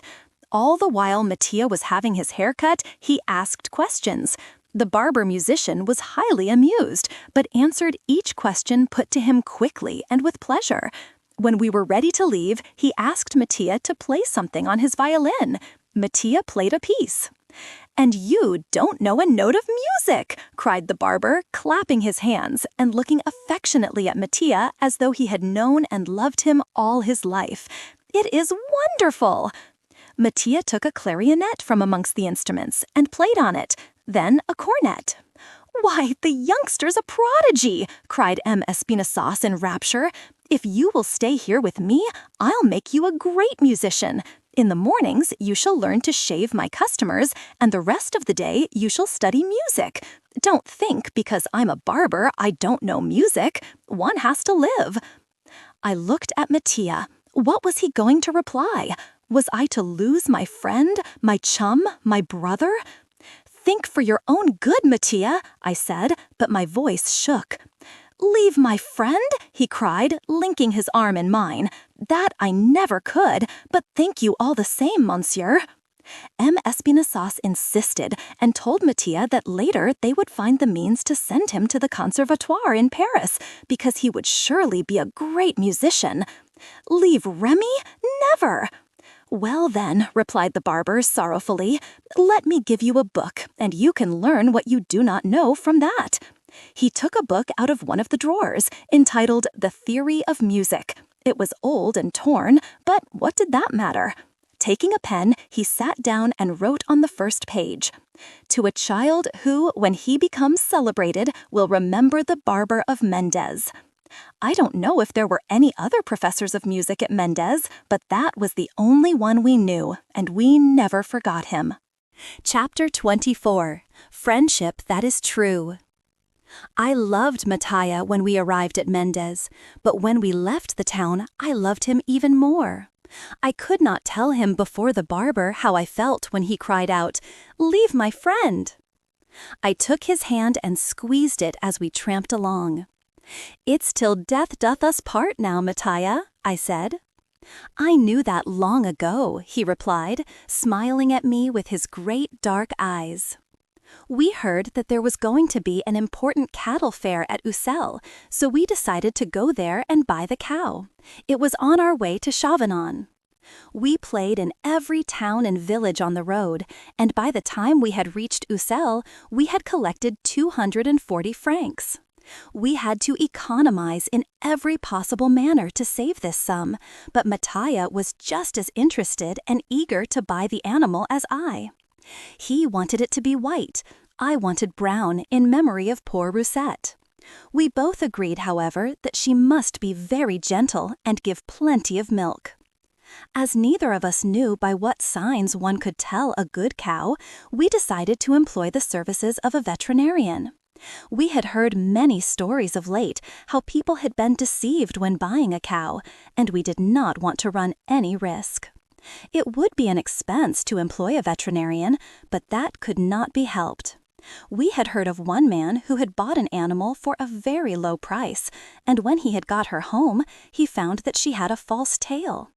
Another man, so we were told, had bought a cow which seemed to be in a very healthy state and had every appearance of giving plenty of milk, but she only gave 2 glasses of milk in 24 hours. By a little trick practiced by the cattle dealer, the animal was made to look as though she had plenty of milk. Mattia said that as far as the false tail went, we had nothing to fear, for he would hang on to the tail of every cow with all his might before we entered into any discussion with the seller. When I told him that if it were a real tail, he would probably get a kick in the stomach or on his head, his imagination cooled somewhat.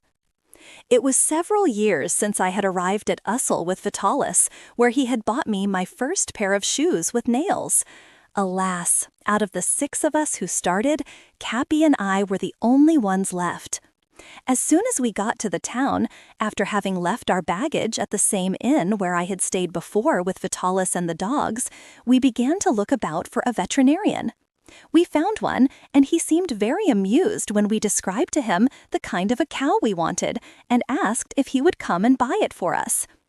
"But what in the world do you 2 boys want with a cow, and have you got the money?" he demanded. We told him how much money we had and how we got it, and that we were going to give a present, a surprise, to Mother Barberin of Chavanon, who had looked after me when I was a baby. He showed a very kindly interest then and promised to meet us the next morning at the fair at 7 o'clock. When we asked him his charges, he refused flatly to accept anything. He sent us off laughing and told us to be at the fair on time. The next day at daybreak, the town was full of excitement. From our room at the inn, we could hear the carts and wagons rolling over the cobblestones in the street below, and the cows bellowing, the sheep bleating, the farmers shouting at their animals and joking with each other. We jumped into our clothes and arrived at the fair at 6 o'clock, for we wanted to make a selection before the veterinarian arrived.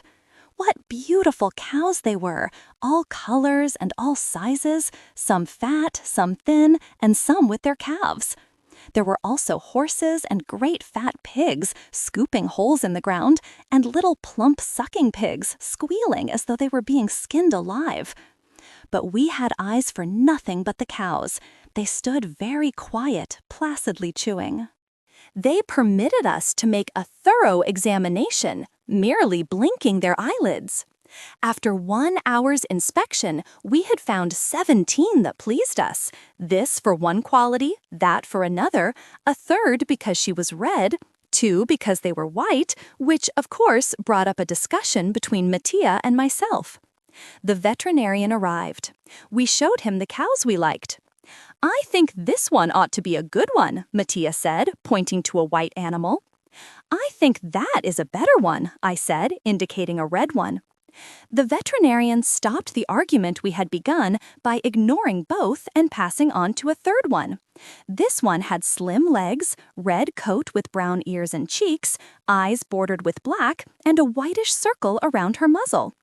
"This is just the one you want," said the veterinarian. It was a beauty. Mattia and I now saw that this was the best. The veterinarian asked a heavy-looking peasant who held the cow by a rope how much he wanted for it. 300 francs, he replied. Our mouths dropped. 300 francs! I made a sign to the veterinarian that we must pass on to another. He made another sign that he would drive a bargain. Then a lively discussion commenced between the veterinarian and the peasant. Our bidder went up to 170, the peasant came down to 280. When they reached this sum, the veterinarian began to examine the cow more critically. She had weak legs, her neck was too short, her horns too long, she hadn't any lungs, and her teats were not well formed. No, she certainly would not give much milk. The peasant said that as we knew so much about cows, he would let us have her for 250 francs, because he felt sure she would be in good hands. Thereupon, we began to get scared, for both Mattia and I thought that it must be a poor cow then. Let us go and see some others, I suggested, touching the veterinarian's arm. Hearing this, the man came down 10 francs. Then, little by little, he came down to 210 francs, but he stopped there. The veterinarian had nudged me and given me to understand that he was not serious in saying what he did about the cow, that it was an excellent animal, but then 210 francs was a large sum for us. During this time, Mattia had gone behind her and pulled a long wisp of hair from her tail, and the animal had given him a kick. That decided me. All right, 210 francs, I said, thinking the matter was settled. I held out my hand to take the rope. Have you brought a halter? Asked the man. I'm selling my cow, not the halter. He said that, as we were friends, he would let me have the halter for 60 sous. We needed a halter, so I parted with the 60 sous, calculating that we should now have but 20 sous left. I counted out the 213 francs, then again I stretched out my hand. Have you got a rope? Inquired the man. I've sold you the halter, but I haven't sold you the rope. The rope cost us our last 20 sous. The cow was finally handed over to us, but we had not a sou left to buy food for the animal, nor for ourselves. After warmly thanking the veterinarian for his kindness, we shook hands and said goodbye to him, and went back to the inn, where we tied our cow up in the stable. As it was a very busy day in the town on account of the fair, and people from all parts had come in, Mattia and I thought that it would be better for each to go his own way and see what we could make.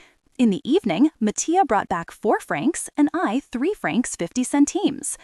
With 7 francs 50, we felt that we were again rich. We persuaded the kitchen maid to milk our cow, and we had the milk for supper. Never had we tasted anything so good. We were so enthusiastic about the quality of the milk that we went into the stable as soon as we had finished to embrace our treasure. The cow evidently appreciated this caress, for she licked our faces to show her appreciation.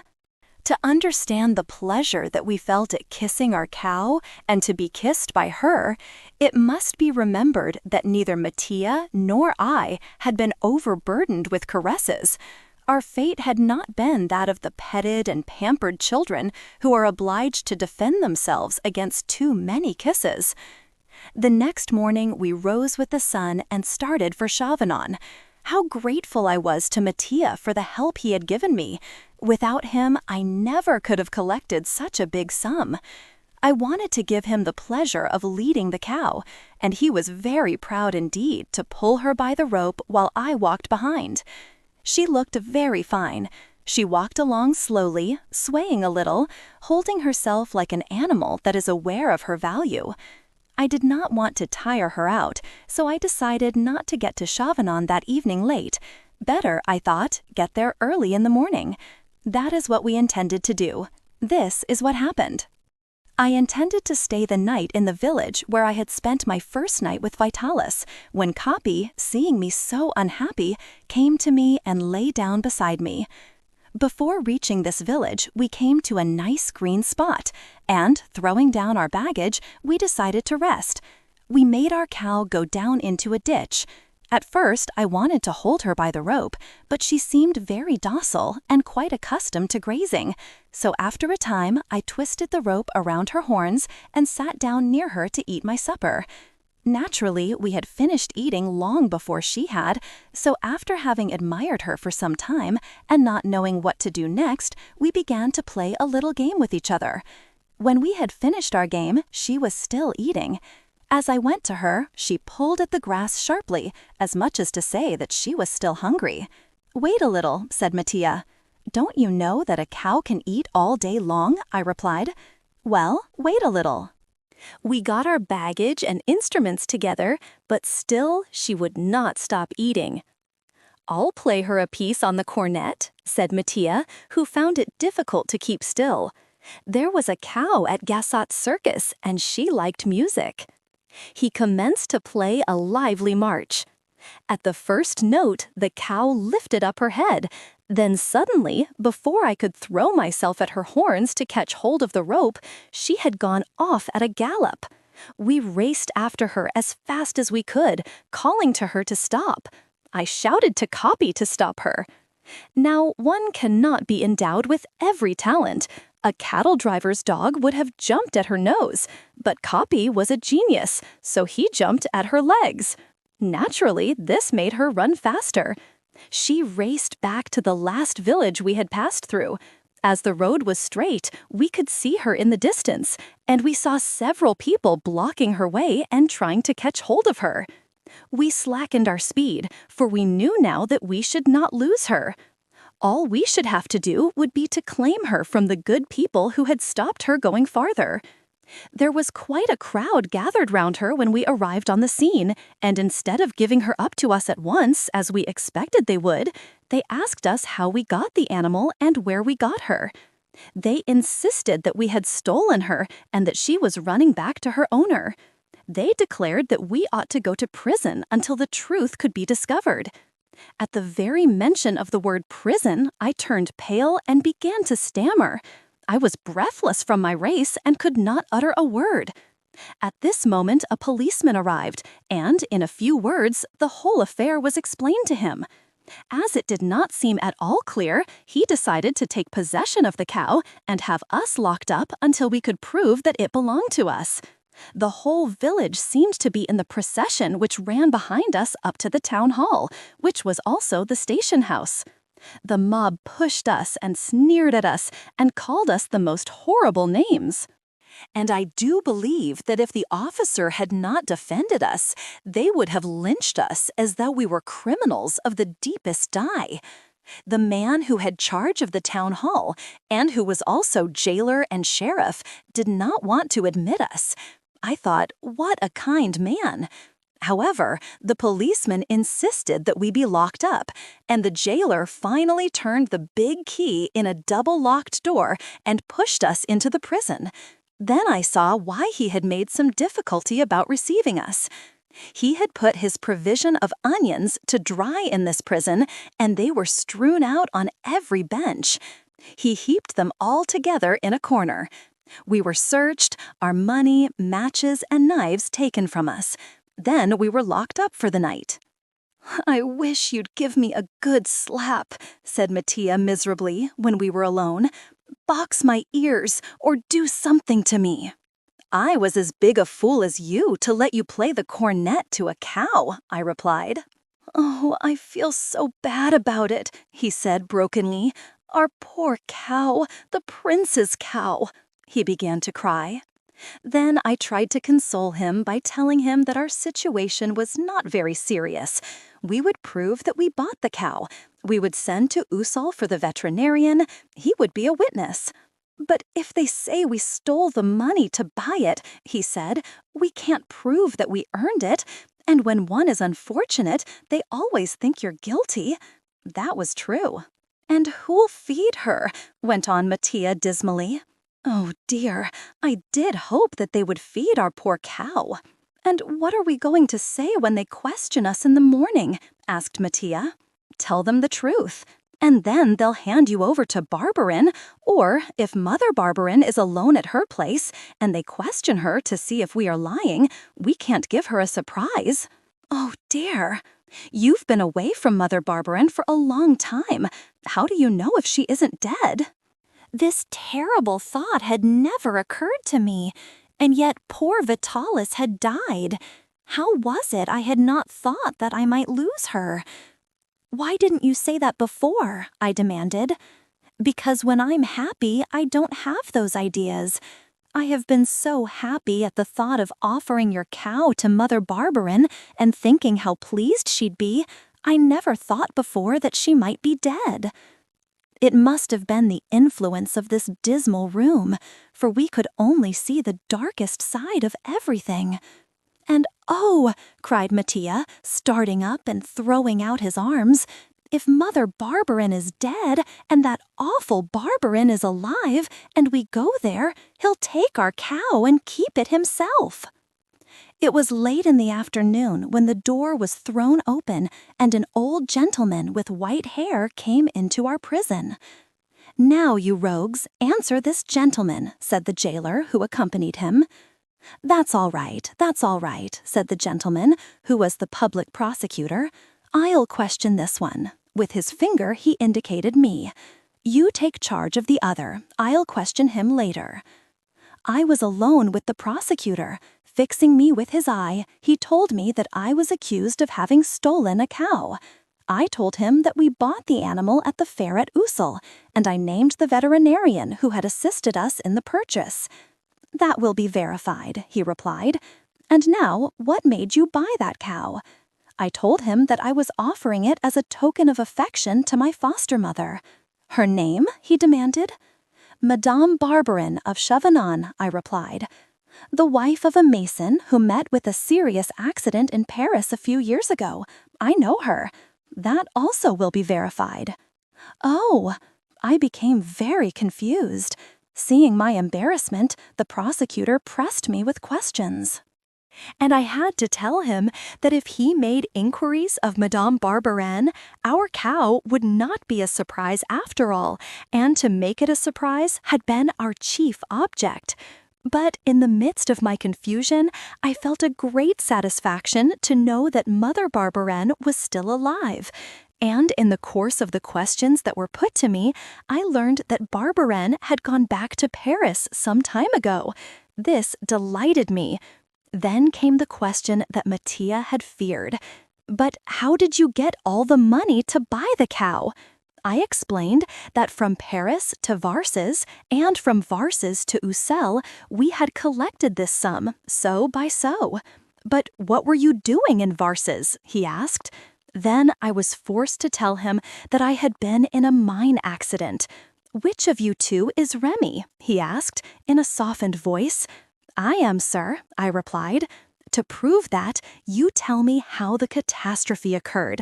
I read the whole account of it in the papers. You cannot deceive me. I can tell if you really are Rémi. Now, be careful. I could see that he was feeling very lenient towards us.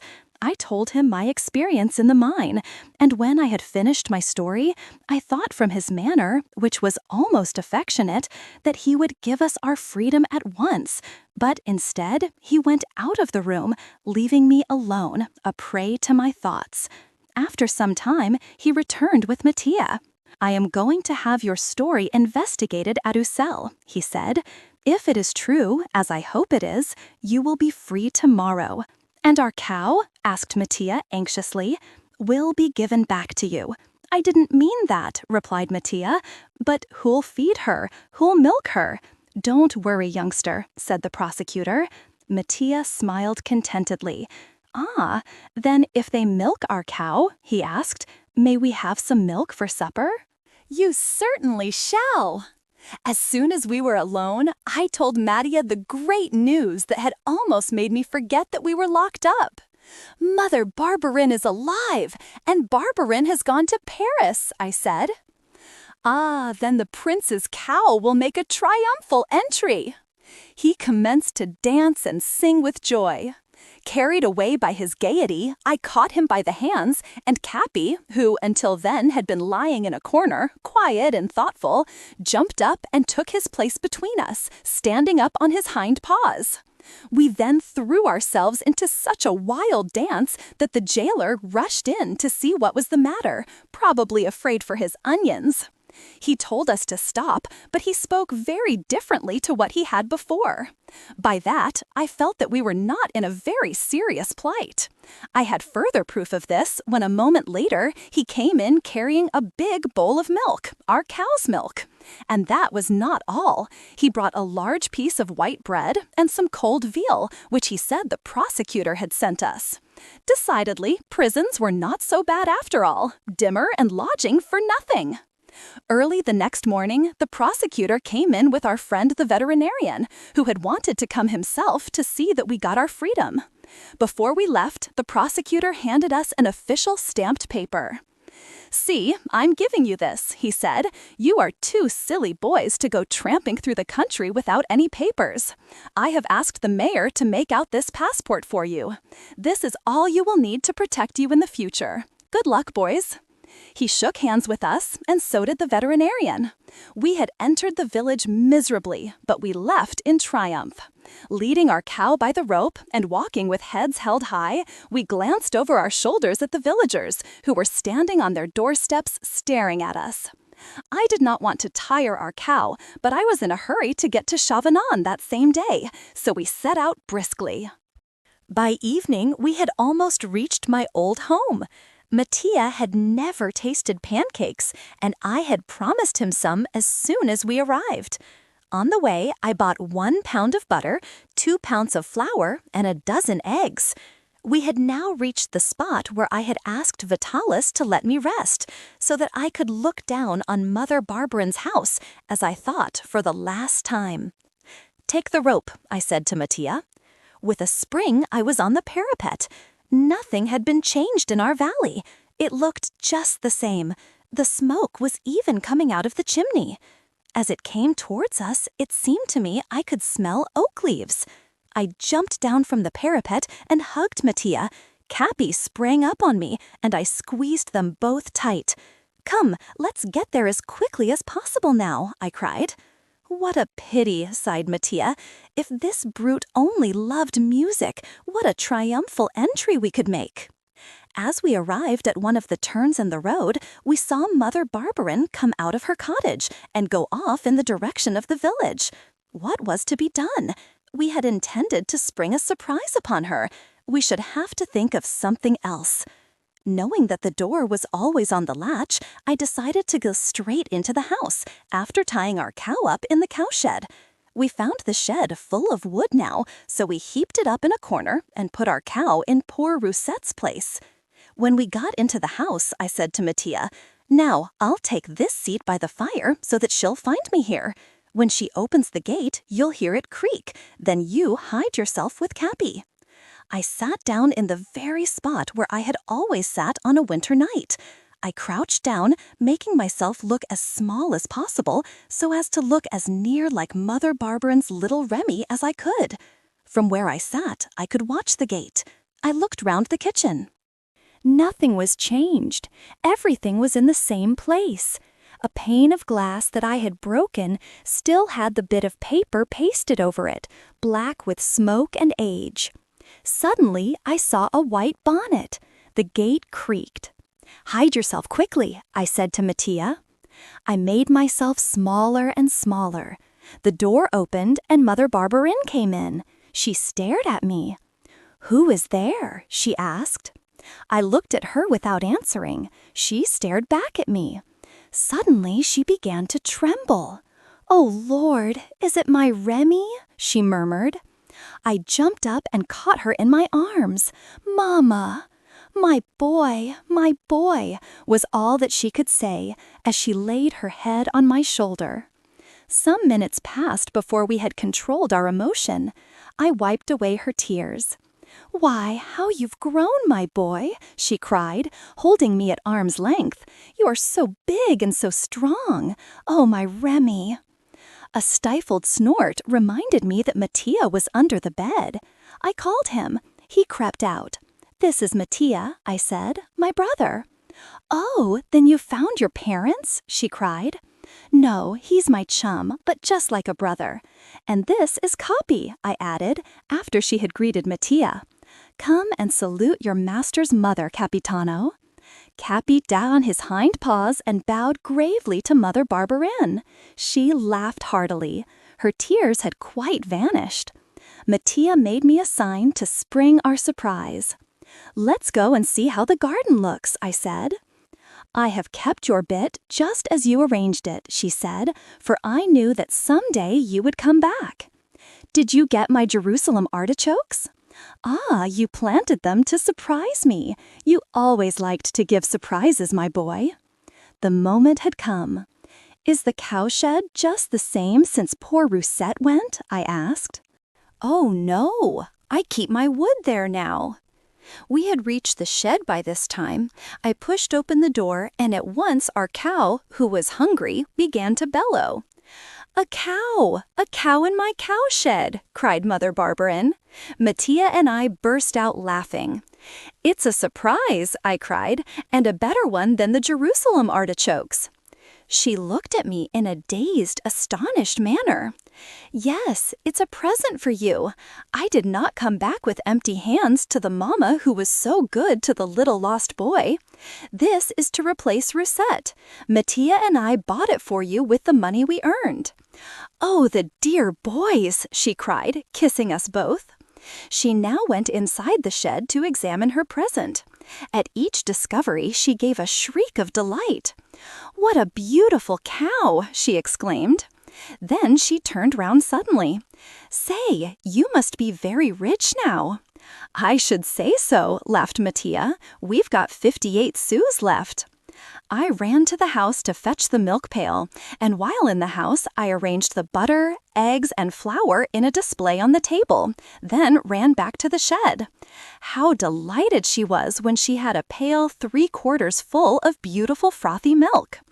There was another burst of delight when she saw the things on the table ready for pancakes, which I told her we were dying to have. "You must have known that Barberin was in Paris then," she said. I explained to her how I had learned so. "I will tell you why he has gone," she said, looking at me significantly. "Let's have the pancakes first," I said. "Don't let's talk about him.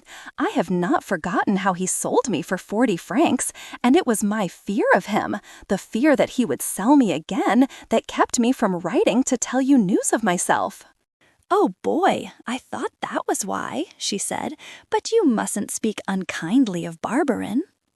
"Well, let's have the pancakes now," I said, hugging her. We all set briskly to prepare the ingredients, and before long, Mattia and I were cramming pancakes down our throats. Mattia declared that he had never tasted anything so fine.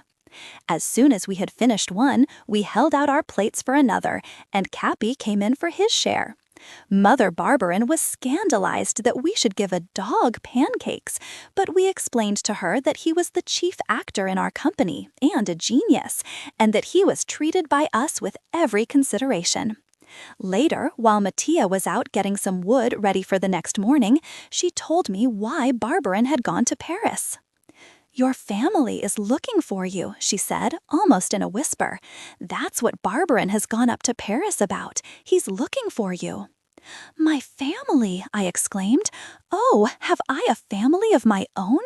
Speak, tell all, Mother Barberin, dear Mother Barberin." Then I got frightened. I did not believe that my family was looking for me. Barberin was trying to find me so that he could sell me again. I would not be sold. I told my fears to Mother Barberin, but she said no, my family was looking for me.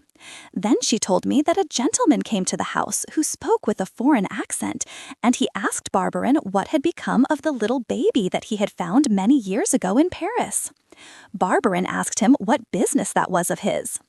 This answer was just like Barberin would give. "You know from the bakehouse one can hear everything that is said in the kitchen," said Mother Barberin, "and when I knew that they were talking about you, I naturally listened. I got nearer, and then I trod on a twig of wood that broke." "Oh, we're not alone," said the gentleman to Barberin. "Yes, we are. That's only my wife," he replied. The gentleman then said it was very warm in the kitchen, and that they could talk better outside.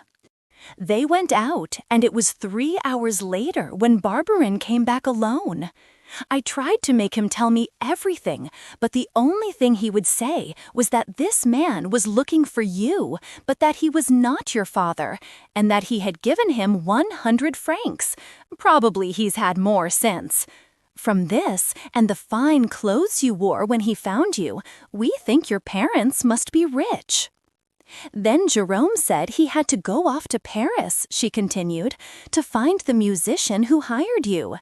This musician said that a letter sent to Rue Mouffetard to a man named Garofoli would reach him.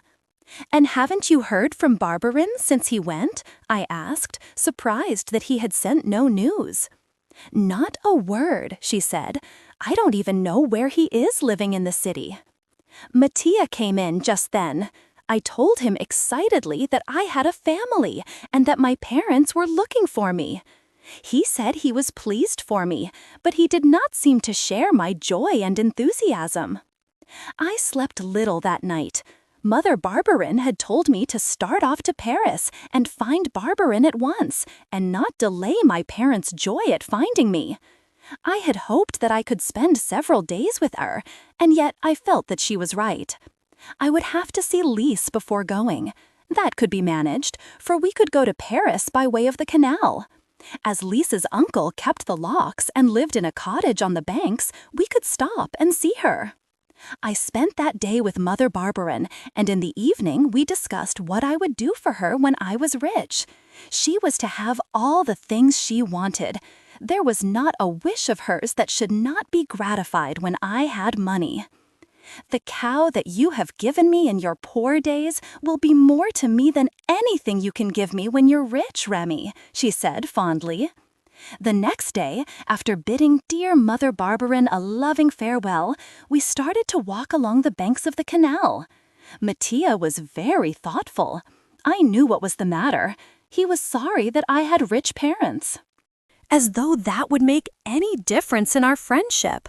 I told him that he should go to college and that he should study music with the very best masters, but he shook his head sadly. I told him that he should live with me as my brother, and that my parents would love him just the same because he was my friend, but still he shook his head. In the meantime, as I had not my rich parents' money to spend, we had to play in all the villages through which we passed to get money for our food. And I also wanted to make some money to buy a present for Lise. Mother Barberin had said that she valued the cow more than anything I could give her when I became rich, and perhaps, I thought, Lise would feel the same about a gift. I wanted to give her a doll. Fortunately, a doll would not cost so much as a cow. The next town we came to, I bought her a lovely doll with fair hair and blue eyes. Walking along the banks of the canal, I often thought of Mrs. Milligan and Arthur and their beautiful barge, and wondered if we should meet it on the canal, but we never saw it. One evening, we could see in the distance the house where Lise lived. It stood amongst the trees and seemed to be in an atmosphere of mist. We could see the window lit up by the flames from a big fire inside. The reddish light fell across our path as we drew nearer. My heart beat quickly. I could see them inside having supper. The door and the window were shut, but there were no curtains to the window, and I looked in and saw Lise sitting beside her aunt. I signed to Mattia and Capi to be silent, and then, taking my harp from my shoulder, I put it on the ground. "Oh, yes," whispered Mattia, "a serenade! What a fine idea!" "No, not you. I'll play alone." I struck the first notes of my Neapolitan song. I did not sing, for I did not want my voice to betray me. As I played, I looked at Lise. She raised her head quickly and her eyes sparkled. Then I commenced to sing. She jumped from her chair and ran to the door. In a moment, she was in my arms. Aunt Catherine then came out and invited us in to supper. Lise quickly placed 2 plates on the table. "If you don't mind," I said, "will you put a third? We have a little friend with us." And I pulled out the doll from my bag and placed her in the chair next to Lise. The look that she gave me, I shall never forget.